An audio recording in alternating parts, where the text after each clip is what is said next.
Hello friends. अभी हम लोग देखेंगे प्रोजेक्टाइल मोशन का सेकंड पार्ट। ठीक है, इस पार्ट में प्रोजेक्टाइल मोशन से रिलेटेड कुछ कुछ बातें और करेंगे एंड हम लोग वेक्टर फॉर्म भी देखेंगे अलॉन्ग विद सम क्वेश्चंस हम लोग सॉल्व करेंगे। राइट, ठीक है। तो यहाँ पे देखो, हम लोग ऑलरेडी फर्स्ट पार्ट में हम लोग देख चुके थे कि सम बेसिक टर्म्स के बारे में। Right, some basic terms related to projectile motion like your time of flight which is equal to 2u sin theta by g, right? ये हमने देखा था, ठीक है। एंड फिर हमने देखा था हाइट के बारे में।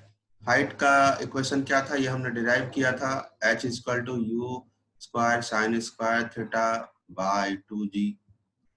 और हमने रेंज भी देखा था, रेंज होता है u square sine 2 theta by g. इसका भी हमने डेरिवेशन किया था, ठीक है। अब basic terms related to projectile motion में ये तीनों इक्वेशन आप याद कर लेना, ठीक है, क्योंकि it is not advisable to derive it again and again in entrance. Then हमने ये भी बोला था कि अगर ये जो कोई भी प्रोजेक्टाइल है जिसको हमने यू एंगल से थ्रो किया है, तो it will follow something like one parabola, ठीक है। ये एक पैराबोलिक पाथ को फॉलो करेगा। ओके, नो बेसिक टर्म्स के बाद आते हैं कि बहुत बार पूछा जाता है कि मैक्सिमम रेंज क्या होगा प्रोजेक्टाइल का, ठीक है। तो मैक्सिमम रेंज देखो, मैक्सिमम रेंज के लिए आप देखो कि हॉरिजॉन्टल रेंज का फॉर्मूला क्या होता है। अगर हम बात करते हैं हॉरिजॉन्टल रेंज के बारे में, तो हॉरिजॉन्टल रेंज का फॉर्मूला होता है r equal to u square sine 2 theta u square, ठीक है, u square sine 2 theta by g. तो मैक्सिमम रेंज का मतलब होगा कि ये जो साइन 2 थीटा वाला टर्म है, ये वाला मैक्सिमम होगा। तो साइन 2 थीटा ये मैक्सिमम मतलब इसका वैल्यू कितना होना चाहिए, साइन 2 थीटा का वैल्यू होना चाहिए 1। इसका मतलब 2 थीटा का वैल्यू कितना होना चाहिए, 2 थीटा का वैल्यू होना चाहिए 90 डिग्री। तो थीटा का वैल्यू कितना होना चाहिए, 45 डिग्री। तो मैक्सिमम रेंज के लिए एंगल ऑफ प्रोजेक्शन कितना होना चाहिए, 45 डिग्री। याद रखना, ये जो मैं बता रहा हूँ ये हॉरिजॉन्टल लेवल के लिए बता रहा हूँ, ठीक है। ये हॉरिजॉन्टल लेवल पे अगर आप कोई किसी भी प्रोजेक्टाइल को थ्रो करते हो तो उसके लिए मैक्सिमम रेंज में आपको बताया कि theta equal to 45 degree. But वही इंक्लाइंड प्लेन के लिए क्या होगा वो हम लोग नेक्स्ट स्लाइड में, नेक्स्ट सेशन में देखेंगे, ठीक है। अच्छा, उसके बाद और एक होता है कि range is same for complementary angles of projection. Complementary angle का मतलब क्या होगा कि अगर कोई एंगल प्रोजेक्शन थीटा है तो कॉम्प्लीमेंट्री एंगल होगा 90 माइनस थीटा। राइट, सपोज अगर मैं बोलता हूं कि मैं 60 डिग्री एंगल पे एक ऑब्जेक्ट को मैंने थ्रो किया विद सम स्पीड एंड इसका रेंज है सपोज 2 मीटर, तो अगर मैं इसको 30 डिग्री पे भी थ्रो करता तो भी हमारा रेंज सेम ही होता, ठीक है, तो भी हमारा रेंज सेम ही होता। बट यस, इस केस में क्या होगा, जो मैक्सिमम हाइट है वो आएगा। क्यों अलग अलग होगा, क्योंकि देखो मान लो कि मैंने एक थ्रो किया एंगल 60 डिग्री बना के, ठीक है। तो ये वाला हम लोग का यहाँ पे आके स्ट्राइक किया, फिर हमने एंगल 60 डिग्री बना के थ्रो किया, तो अब इसका हाइट ज्यादा होगा मगर रेंज उतना ही होगा।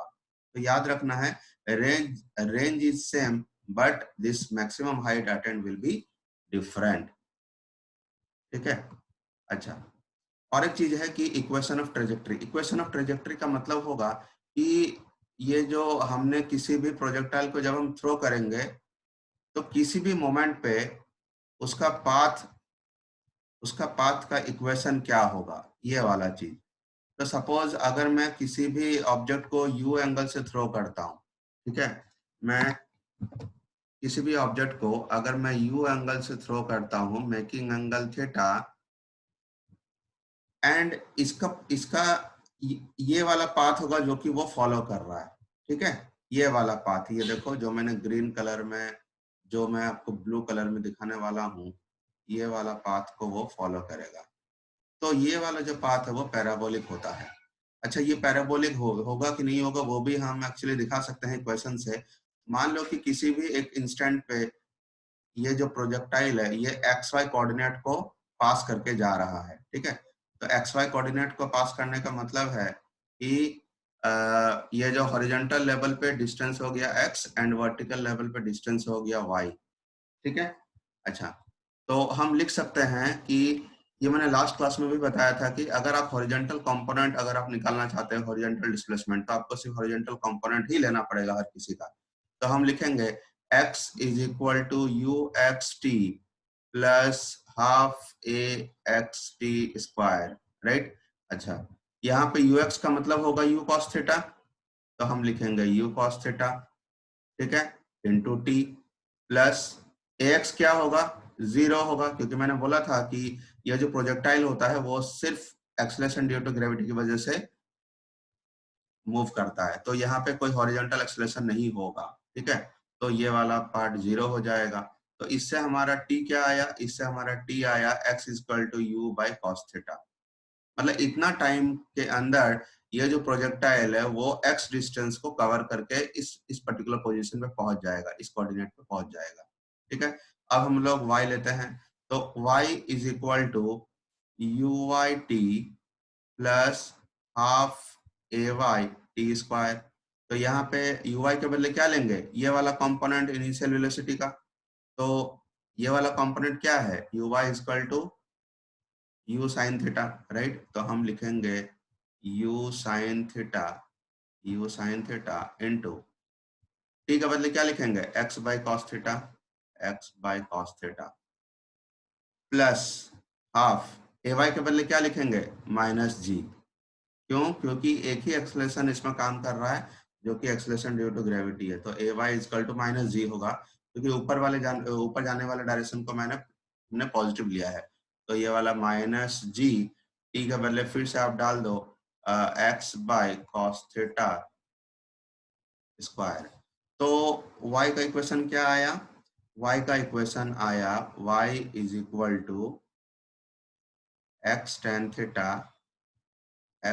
Theta minus g x square by 2u square cos square theta. तो ये देखो, ये जो इक्वेशन है y एंड x का, इसमें x जो है वो क्वाड्रेटिक इक्वेशन है, x का क्वाड्रेटिक इक्वेशन है। इसका मतलब है कि ये जो इक्वेशन है, ये जो ट्रेजेक्ट्री है, ट्रेजेक्ट्री का मतलब होता है पाथ, ये पैराबोलिक हुआ, ठीक है। एंड इसको याद रख लेना, ये बहुत यूजफुल होता है बहुत टाइप का प्रॉब्लम को सॉल्व करने के लिए, ठीक है। y equal to x tan theta minus g x square by 2u square cos square theta, ठीक है, इसको याद रख लेना है। नेक्स्ट हम लोग चलते हैं, वो है projectile motion in vector form. ये ये बहुत जरूरी है, हम लोग बहुत सारा प्रॉब्लम को इजी से सॉल्व कर सकते हैं, ठीक है। मान लो कि ये एक ऑब्जेक्ट है जो कि u स्पीड से थ्रो किया गया है मेकिंग एंगल थीटा। तो हमें पता है कि इसका जो ये होगा ट्रेजेक्टरी होगा, इसका जो पाथ होगा, इसका पाथ होगा समथिंग लाइक दिस। तो अगर मैं इनिशियल वेलोसिटी को लिखना चाहूं वेक्टर का टर्म पे, अगर मैं इनिशियल वेलोसिटी को वेक्टर का टर्म पे लिखना चाहूं, तो सबसे पहले हम लोग एक्स एक्सिस वाई एक्सिस को हम लोग एक डिनोट कर लेते हैं। तो ये वाला एक्स एक्सिस जिसको मैं कि आई कैप लिखूंगा, इसको मैं लिखूंगा आई कैप, एंड इस वाले डायरेक्शन को मैं लिखूंगा, ये वाई एक्सिस है तो इसको मैं लिखूंगा जे कैप। तो u के बदले हम लिखेंगे u is equal to u x i cap plus u y j cap, right. तो ux के बदले मैं लिखूंगा u cos theta i cap plus uy के बदले लिखूंगा u sin theta j cap. तो ये हमारा इनिशियल वेलोसिटी वेक्टर हो गया। अब देखो, किसी भी प्रोजेक्टाइल मोशन में मैंने ये लास्ट क्लास में भी बोला था कि जो u cos थीटा होता है वो सेम होता है, ठीक है। बट ये u sin थीटा पहले घटता जाएगा एंड मैक्सिमम पॉइंट पे जाके ये 0 हो जाएगा, फिर जब आप मैक्सिमम हाइट से जब आप नीचे की तरफ आओगे तो u sin थीटा फिर से बढ़ने लगेगा, ठीक है। इसका मतलब क्या हुआ कि अगर किसी भी एक पॉइंट पे अगर मैं वेलोसिटी निकालना चाहूं, मान लो मैं इस पॉइंट पे वेलोसिटी निकालना चाहता हूं, वेलोसिटी तो हर एक पॉइंट पे अलग होगा। सी वेलोसिटी हर एक पॉइंट पे अलग होगा क्योंकि डायरेक्शन अलग हो रहा है एंड मैग्नीट्यूड अलग हो रहा है। बट कंपोनेंट वाइज अगर मैं बात करता हूं तो हॉरिजॉन्टल कंपोनेंट हमेशा सेम रहेगा एंड वर्टिकल कंपोनेंट जो है वो सबसे वो पहले धीरे धीरे घटेगा मैक्सिमम हाइट पे जाके ये 0 हो जाएगा। कौन सा? Vertical component. उसके बाद धीरे धीरे वो बढ़ता जाएगा एंड जब वो पॉइंट ऑफ प्रोजेक्शन पे वापस इस लेवल पे आ जाएगा तो ये यू साइन थीटा वापस उतना ही वैल्यू हो जाएगा। तो मान लो कि किसी भी एक एंगल पे वेलोसिटी वेक्टर अल्फा बना रहा है हॉरिजॉन्टल के साथ, तो ये वेलोसिटी वेक्टर हमें लिखना है। तो हम क्या लिखेंगे? Velocity vector is equal to v x i cap plus v y j cap. ठीक है। अब वी एक्स का मतलब v cos alpha i cap plus v sine alpha j cap. अब देखो ये जो हॉरिजॉन्टल कंपोनेंट है, हॉरिजॉन्टल कंपोनेंट तो सेम रहेगा, तो हम लिख सकते हैं कि u cos theta is equal to v cos alpha. लिख सकते हैं आराम से। एंड v sin अल्फा के बदले लिख सकते हैं v sin alpha is equal to u sin theta minus gt। क्यों? क्योंकि ऊपर जाने वाले डायरेक्शन के बारे में अगर हम देखेंगे तो सपोज इनिशियल वेलोसिटी अगर था यू वाई एंड किसी भी एक टाइम पे अगर वेलोसिटी अगर वी वाई है तो इक्वेशन ऑफ मोशन अगर हम लगाएंगे तो होगा v y is equal to u y plus a y t. अब यू वाई का मतलब क्या होगा? U sine theta. A y का मतलब माइनस जी एंड टी। ठीक। तो हम लोग वेलोसिटी वेक्टर को हम अल्टीमेटली क्या लिख सकते हैं? हम लोग वेलोसिटी वेक्टर के बदले लिख सकते हैं velocity vector is equal to u cos theta i cap plus u sin theta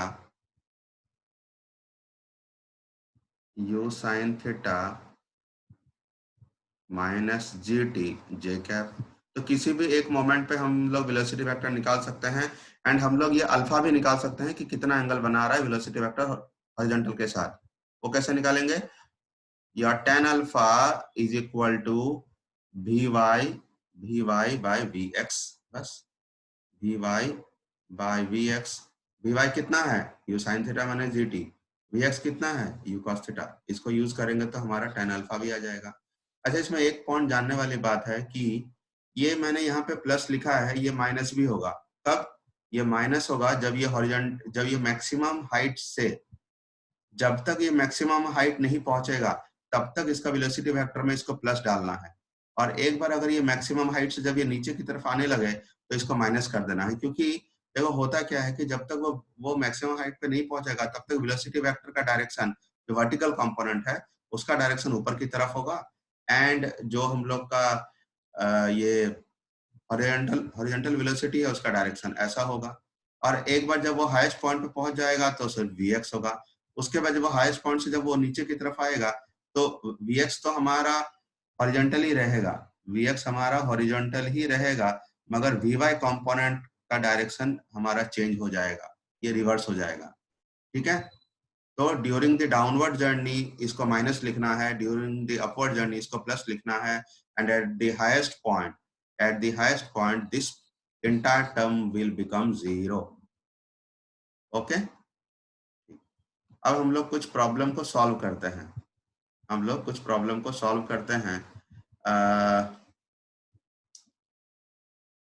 देखो हमारा पहला क्वेश्चन है a projectile is thrown with speed 40 metre per second at an angle 60 degree with the horizontal, find the speed after 1 second. ठीक है। तो यहाँ पे हम लोग क्या करेंगे कि अगर मैं इसका जस्ट अगर डायग्राम बनाऊं तो ये 40 मीटर पर सेकंड इधर है एंड ये एंगल 60 डिग्री बना रहा था, ये एंगल 60 डिग्री बना रहा है हॉरिजॉन्टल के साथ और ये इस टाइप का मोशन होगा कुछ। तो इनिशियल वेलोसिटी, अगर मैं इनिशियल वेलोसिटी को लिखना चाहूँ वेक्टर का टर्म पे तो मैं लिखूंगा initial velocity vector is equal to 40 cos 60 i cap plus 40 sin 60 j cap. ठीक है। एंड हमें यह भी पता है कि velocity vector after certain time हम क्या लिखेंगे? 40 cos 60 आई कैप, क्योंकि हॉरिजॉन्टल कंपोनेंट सेम रहता है, प्लस 40 sin 60 माइनस जी के बदले मान लो हम लोग 10 लेते हैं, तो 10 इंटू टी के बदले लेंगे 1 जे कैप। ठीक है, तो ये वाला हमारा हो गया, ये जो हो गया ये हमारा वेलोसिटी वेक्टर हो गया, ये वेलोसिटी वेक्टर हो गया, मतलब आफ्टर 1 सेकेंड ये वेलोसिटी वेक्टर हो गया, ये हमारा वेलोसिटी है। तो अगर इसका मैग्नीट्यूड निकालना है तो सिंपली 40 cos 60 इसका मैग्नीट्यूड निकाल लो, 40 cos 60 का होल स्क्वायर प्लस ये जो टर्म है 40 sin 60 माइनस 10 होल स्क्वायर, इसका root, this will be the answer. अच्छा, मैंने इसमें प्लस क्यों लिया है, क्योंकि आप देखो कि ये मैक्सिमम हाइट पे कब पहुंचेगा, मैक्सिमम हाइट पे पहुंचेगा t equal to u sin theta by g पे। मैक्सिमम हाइट मैं बता रहा हूँ, ये टाइम ऑफ फ्लाइट नहीं है, मैक्सिमम हाइट वो इस टाइम पे पहुंचेगा जो कितना है 40 इंटू साइन 60 डिवाइड बाई 10। ठीक, तो ऑब्वियस है कि वो 1 सेकंड के बाद ही पहुंचेगा। ठीक है, तो 1 सेकंड, हमें स्पीड निकाला 1 सेकंड, तो ये अपवर्ड जर्नी है, अपवर्ड जर्नी में इसलिए हमने इसको प्लस लिया है। ठीक है, याद रखना कि ये प्लस हम लोग कब लेंगे, जब अपवर्ड जर्नी हो, माइनस कब लेंगे, जब ये डाउनवर्ड जर्नी हो, एंड ये वाला टर्म जीरो कब हो जाएगा, जब ये हाईएस्ट पॉइंट पे होगा। ठीक है, अच्छा अभी सेकंड क्वेश्चन देखते हैं। A stone is projected with speed u at certain angle, let's say theta, with horizontal. After how long its velocity becomes normal to initial velocity? ये स्क्रीन को पॉज करके आप इसका आंसर निकाल के देख सकते हैं, फिर इसके साथ मैच कर लीजिए। अच्छा देखो, इसमें इसमें क्या दिया हुआ है कि हमने एक प्रोजेक्टाइल को u स्पीड से थ्रो किया है एंड एंगल थीटा पे हमने थ्रो किया है। ठीक है, एंगल थीटा पे थ्रो किया है। देखो किसी भी मोमेंट पे अगर मैं इसका वेलोसिटी वेक्टर अगर अगर निकालूं तो कैसा दिखेगा, जैसे यहाँ पे वेलोसिटी वेक्टर दिखा ऐसे,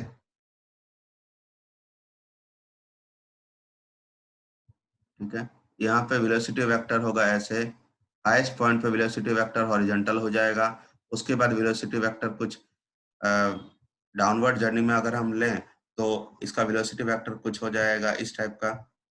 ठीक है, तो एक टाइम ऐसा आएगा जब during the downward journey only, during the downward journey only, इसका कोई एक ऐसा इंस्टेंट आएगा जबकि velocity vector will be normal to the initial velocity vector, ये आएगा, एक ऐसा इंस्टेंट आएगा। तो आपको वही इंस्टेंट निकालना है कि कितने टाइम के बाद वेलोसिटी जो है वो इनिशियल वेलोसिटी का परपेंडिकुलर होगा या नॉर्मल होगा। ठीक है, तो इसके लिए हम लोग क्या करेंगे, हमें सिर्फ वेक्टर मेथड निकालना है बस। तो इनिशियल वेलोसिटी वेक्टर अगर हम देखेंगे तो इनिशियल वेलोसिटी वेक्टर होता है u cos theta i cap plus u sin theta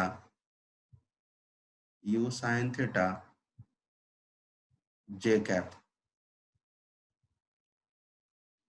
ठीक, ओके, एंड हमें पता है कि कुछ देर के बाद जो वेलोसिटी लिखते हैं उसको कैसे लिखते हैं, कुछ देर के बाद जो वेलोसिटी लिखते हैं उसको लिखते हैं u cos theta i cap plus u sin theta minus g t j cap. ठीक, हम लोग कुछ देर के बाद जो वेलोसिटी लिखते हैं वो वाला लिखते हैं u sin theta minus g t j cap, but हमारा ये जो वेलोसिटी है ना वो ड्यूरिंग द डाउनवर्ड जर्नी हमें लेना है, क्योंकि वेलोसिटी तभी नॉर्मल होगा जब वो डाउनवर्ड जर्नी में होगा, तो प्लस के बदले ये वाला माइनस लेंगे। अब आपको सिर्फ क्या करना है, अब आपको करना है कि हमें पता है कि दो वेक्टर जब भी नॉर्मल होगा तो उसका डॉट प्रोडक्ट क्या होता है, जीरो। ठीक है, तो u dot v equal to zero कर दो बस। अब आपके पास दो वेक्टर है, इसको करते जाओ, तो a1 b1 plus a2 b2 equal to zero का, अब ये वाला डायरेक्ट अप्रोच लगा दो, तो u square cos square theta minus u sin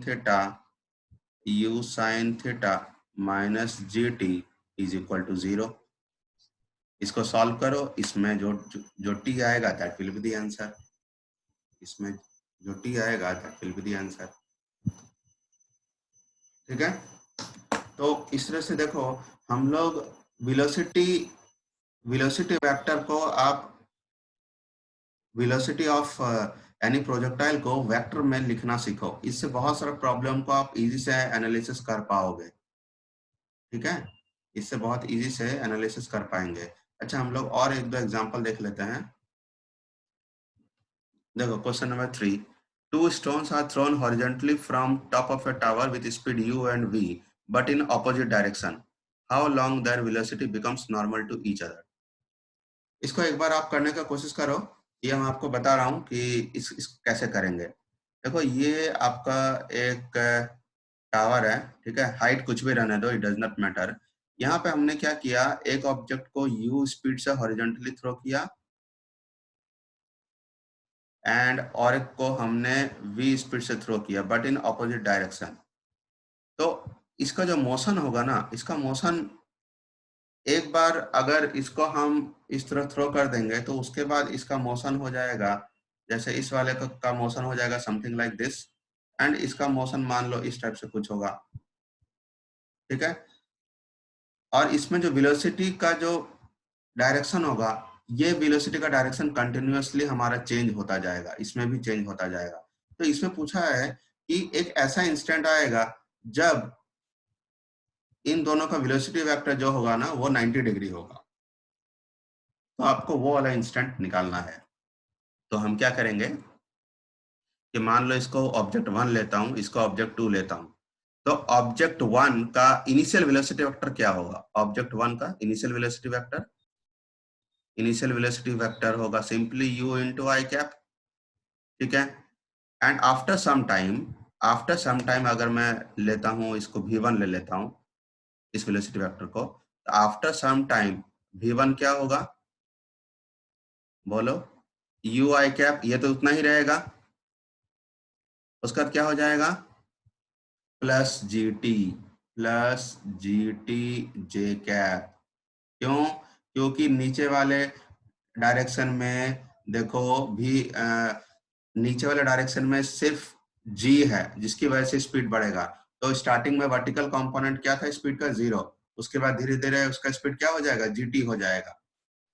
ठीक है, तो v1 हो जाएगा u आई कैप प्लस gt जे कैप।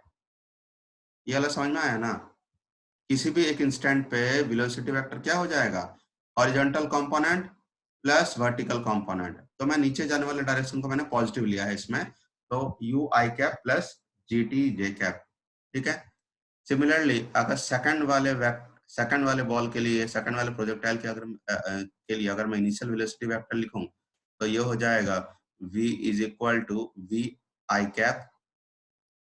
ठीक है, ये हो जाएगा we i cap and v2 क्या हो जाएगा, v2 हो जाएगा आपका, अच्छा ये माइनस ले लो क्योंकि देखो आप आप वेक्टर के साथ डील कर रहे हो तो उसमें डायरेक्शन जरूरी है। तो मैं इस वाले डायरेक्शन को, मैं राइट साइड वाले को मैं पॉजिटिव लूंगा, लेफ्ट वाले साइड को मैं नेगेटिव लूंगा।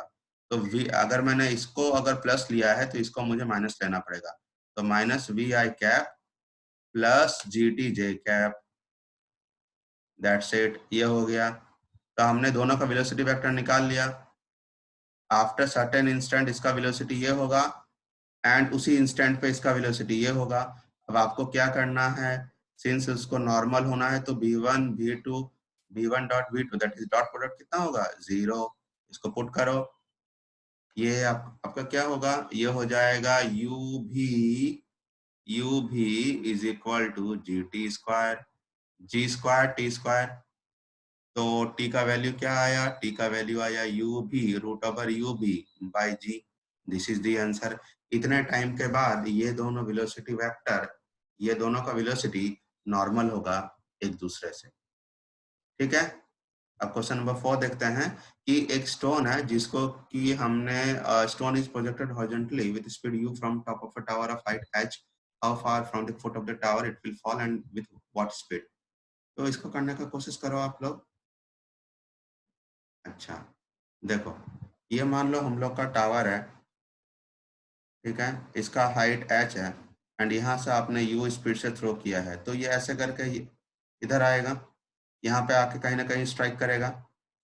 तो आपको ये x डिस्टेंस, ये जो है ना हॉरिजॉन्टल, ये from the foot of the tower, ये कहाँ पे स्ट्राइक किया वो आपको निकालना है। तो हमें पता है कि जब हम हॉरिजॉन्टल वाला डिस्प्लेसमेंट निकालेंगे तो सब हमें हॉरिजॉन्टल कंपोनेंट लेना पड़ेगा।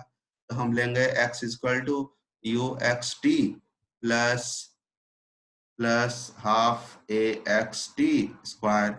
अब एक्सलेशन तो एक्स एक्सिस पे नहीं होगा, तो ये वाला टर्म जो है वो आपका जीरो हो जाएगा, ये जो सेकंड वाला टर्म है ये जीरो हो जाएगा। तो आपके पास सिर्फ ये क्या होगा, x equal to u t, ठीक है। अच्छा, यहाँ पे t क्या होगा, t होगा कि ये कितने देर के बाद ये ग्राउंड में स्ट्राइक करेगा। तो उसके लिए आप वर्टिकल कंपोनेंट ले लो। तो वर्टिकल कंपोनेंट अगर हम लेंगे तो ये वाला वर्टिकल कंपोनेंट अगर हम लेंगे तो हम लिखेंगे h is equal to u y t plus half a y t square, ठीक है। हम वर्टिकल कंपोनेंट ले रहे हैं ये वाला, ठीक है, वर्टिकल कंपोनेंट ये वाला। तो इसमें यू वाई मतलब इनिशियल वेलोसिटी का वर्टिकल कंपोनेंट, तो वो तो जीरो है क्योंकि इनिशियल वेलोसिटी सिर्फ हॉरिजॉन्टल डायरेक्शन में था, तो ये वाला टर्म जीरो हो जाएगा। एंड ए वाई क्या होगा, जी। तो आपका टी क्या आ गया, आपका टी आ गया, t is equal to root over two h by g, ठीक है। तो इस टी को यहाँ पे पुट करो तो ये आ जाएगा x equal to u root over two h by g, ठीक है। अच्छा, उसके बाद और एक इसमें इस क्वेश्चन का और एक पार्ट है, ये कितना स्पीड के साथ ग्राउंड में स्ट्राइक किया। तो मैं एक्सपेक्ट करता हूँ कि ये आंसर आप लोग बनाने का कोशिश करो एंड जो भी आंसर आता है उसको कमेंट बॉक्स में डालो, और इनकेस अगर प्रॉब्लम होता है तो बताओ, अगले स्लाइड में, अगले सेशन में मैं इसके बारे में भी हम बता देंगे कि कितना स्पीड से स्ट्राइक करता है ग्राउंड में। वो सब के लिए हम लोग कैसे करेंगे, ठीक है। Thank you very much.